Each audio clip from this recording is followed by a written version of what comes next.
الحمد لله وكفى وسلام على عباده الذين اصطفى أما بعد فأعوذ بالله من الشيطان الرجيم بسم الله الرحمن الرحيم لقد كان لكم في رسول الله أسوة حسنة آمنت بالله صدق الله العلي العظيم الصلاة والسلام عليك يا سيدي يا رسول الله الصلاة والسلام عليك يا سيدي يا حبيب الله الصلاة والسلام عليك يا سيدي يا نور الله وعلى آلك وأصحابك يا سيدي يا رحمة للعالمين مقتدر محتشم حضرات علماء اہل سنت عوام اہل سنت دور و نزدیک سے آئے ہوئے تمام عشاقان رسول رب ذوالجلال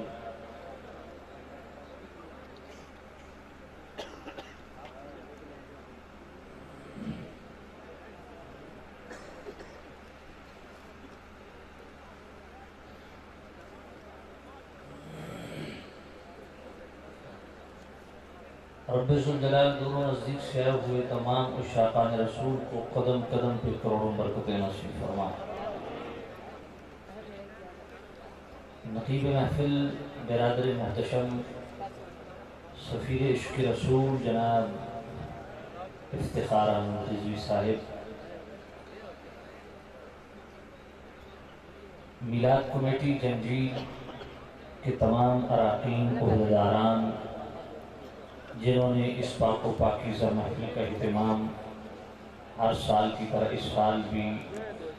بڑے فقیر المثال طریقے سے انعقاد فرمایا۔ رب ذوالجلال اس کمیٹی کے ہر ممبر کو اپنی شان کریمی کے مطابق بے حد و بے حساب برکات و ثمرات عطا فرمائے۔ علاقہ بھر کی میلاد کمیٹیاں تشریف فرما ہے، حتیٰ کہ اسلام آباد سے فٹ بال گراؤنڈ G72 کی عظیم الشان محفل نعت کی آرگنائزر اپنی پوری کیبنٹ کے ساتھ ملک کیسر صاحب غوثیہ ویلفیئر سوسائٹی وہ بھی تشریف لائے۔ اللہ تعالیٰ سب کو برکت دے۔ سوائے نزید شام میرے بھائی عمران اتاری صاحب نے مجھ سے رابطہ فرمایا۔ اتفاق کی بات ہے کہ میں واقعتاً بڑا علیل ہوں، کیونکہ ایک ہفتہ پہلے میرے پتے کا آپریشن ہوا ہے اور کل ہی جو ہے وہ سٹیچز نکلوائے گئے۔ اس پوزیشن میں میرا سفر کرنا بھی خاصا مشکل ہے اور بولنا تو اس سے بھی زیادہ مشکل ہے،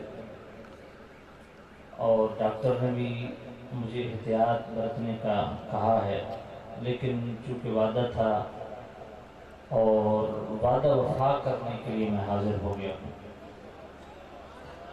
باقی جس طرح میں خطاب کرتا ہوں یا جو میرا اپنا خطیبانہ رنگ ہے وہ میں آج پیش کرنے سے معذور ہوں اسی آپریشن کی وجہ سے۔ باہر کا پیغام آپ کی خدمت میں ضرور پیش کروں گا۔ سب سے پہلے ایک بات جو ضروری ہے کہ آپ یہاں کیوں تشریف لائے۔ تمام اسٹیج والوں سے بھی، تمام سامعین سے بھی ایک سوال ہے، یہاں آپ کیوں تشریف لائے؟ یقیناً انٹرٹینمنٹ کے لیے آپ نہیں آئے، یہ کوئی مذہبی عیاشی نہیں ہے۔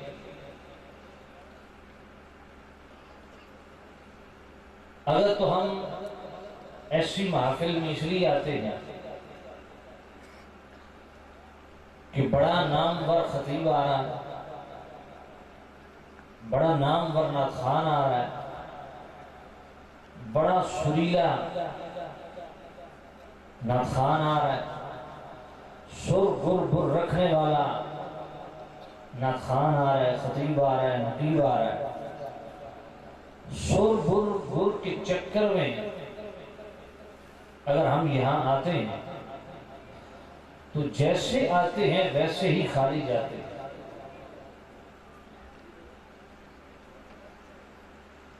اگر آپ انٹرٹینمنٹ کے لیے آتے ہیں، چلو یار آج فارغ ہیں، یہاں جنجیر میں سنا ہے بڑی محفل نعت ہوتی ہے، چکر لگا کے آتے ہیں۔ اگر ہم ایسا کرتے ہیں تو پھر ہم اپنے آپ کے ساتھ زیادتی کرتے ہیں۔ ایک بات میں بطور نصیحت عرض کر دوں، ویسے نصیحت کی ابھی میری عمر نہیں ہے، نصیحت بزرگ فرماتے ہیں، لیکن کریم رؤوف الرحیم نبی صلی اللہ علیہ وسلم کا ادنا غلام ہونے کے ناطے اور جو میرا منصب ہے اس کا تقاضا بھی یہی ہے، میرے منصب کا آپ خیال رکھیں گے یقیناً، اور اس کو بطور نصیحت آپ وصول فرمائیں گے۔ پوری توجہ سے میری ایک بات سماعت کر لیجیے۔ گھر سے اگر آپ یہ سوچ کے نکلتے ہیں کہ بہت بڑی محفل ہے، دیکھتے عوام کتنی آتی ہے، آج نہ خان کون جناب صحیح سر لگا کے پڑھتا ہے، اگر یہ سوچ کے آتے ہیں آپ اپنے ساتھ بڑی زیادتی کرتے ہیں۔ اس لیے یہ بات میری بطور نصیحت یاد رکھیں، جب بھی ایسی محافل کے لیے گھر سے نکلتے ہیں، باوضو ہو کے، صاف ستھرے کپڑے پہن کے، خوشبو لگا کے، درود و سلام پڑھتے ہوئے، یہ نیت کرتے ہوئے گھر سے نکلا کریں کہ یا رسول اللہ ہمیں اس سے غرض نہیں کہ نعت خان کون آ رہا ہے، ہمیں اس سے غرض نہیں کہ خطیب کون آ رہا ہے، یا رسول اللہ ہمیں اس سے غرض ہے اور ہماری طلب اور تمنا ہے کہ آپ کی کچہری سجنے والی ہے اور ہم خالی دامن آپ کی بارگاہ سے آپ کی رضا کی برکتیں اور خوشبوئیں لینے کے لیے۔ کس نے کیا پڑھا، کتنا اٹھا کے پڑھا، کتنا بٹھا کے پڑھا، کس لے میں پڑھا، کس لہر میں پڑھا، ترنم میں پڑھا کہ نہ پڑھا، ہمیں اس سے غرض نہیں ہے۔ یا رسول اللہ ہم آپ کے سوالی ہیں، آپ کے گداگر ہیں، خالی دامن لے کے آپ کی بارگاہ میں آ رہے ہیں اور اس خالی دامن کو آپ کی بارگاہ سے بھرپور برکتیں وصول کر کے واپس آنے کی خواہش لے کے آ رہے ہیں۔ لیکن افسوس یہاں ہم جج بن کے بیٹھتے ہیں، کس نے اونچا پڑھا، کس نے سر کے ساتھ پڑھا، گر کے ساتھ پڑھا، جی کیا راگ لگایا، کیا محفل اٹھائی۔ اگر اس نیت سے جج بن کے بیٹھتے ہیں تو بڑا ظلم کرتے ہیں۔ بھائی کوئی اٹھا کے پڑھے یا بٹھا کے پڑھے، بات وہی ہے کہ قبول کس کا ہوا ہے۔ میں 3 گھنٹے خطاب جھاڑتا رہوں اور پورے اپنے جناب والا جوہر خطابت سے آپ کے دل مہلوں اور آپ واہ واہ کے ڈونگرے برسائیں اور نبی پاک کی بارگاہ میں میری حاضری نہ لگے، میرا بیان کرنا کس کھاتے کا، آپ کا سننا کس کھاتے کا، اور ایک سادہ بندہ اٹھ کے صرف نعرہ لگا دے نعرہ رسالت یا رسول اللہ، اور میرے نبی اس کی یہ نوکری پسند فرما دے۔ یہاں جج بن کے نہ بیٹھے، جج ذات مصطفیٰ ہے، جس کا قبول کریں ان کی مرضی ہے، جس کا رد کریں ان کی۔ یہاں سوالی بن کے، گداگر بن کے بیٹھے۔ تیسری بات کہ محفل سے پہلے اگر ہم شرابی تھے تو محفل سے اٹھنے کے بعد کیا ہم نے شراب چھوڑ دی؟ محفل سے پہلے اگر ہم بدکاری سے لطف اندوز ہوتے تھے تو محفل کے بعد بھی یہ افعال بد جاری رہیں اور وہی لذت گناہ جاری رہے تو آنا کس کام کا؟ محفل سے پہلے بھی جھوٹ بولتے تھے اور بعد میں یہی جھوٹ کا سلسلہ جاری رہا، محفل سے پہلے بھی غیبت کرتے تھے اور محفل کے بعد بھی یہ سلسلہ جاری رہا، محفل سے پہلے بھی سود خوری کرتے تھے، محفل کے بعد بھی یہ سلسلہ جاری رہا، محفل سے پہلے بھی شراب نوشی سے لطف اندوز ہوتے تھے اور محفل کے بعد بھی یہ سلسلہ جاری رہا، محفل سے پہلے بھی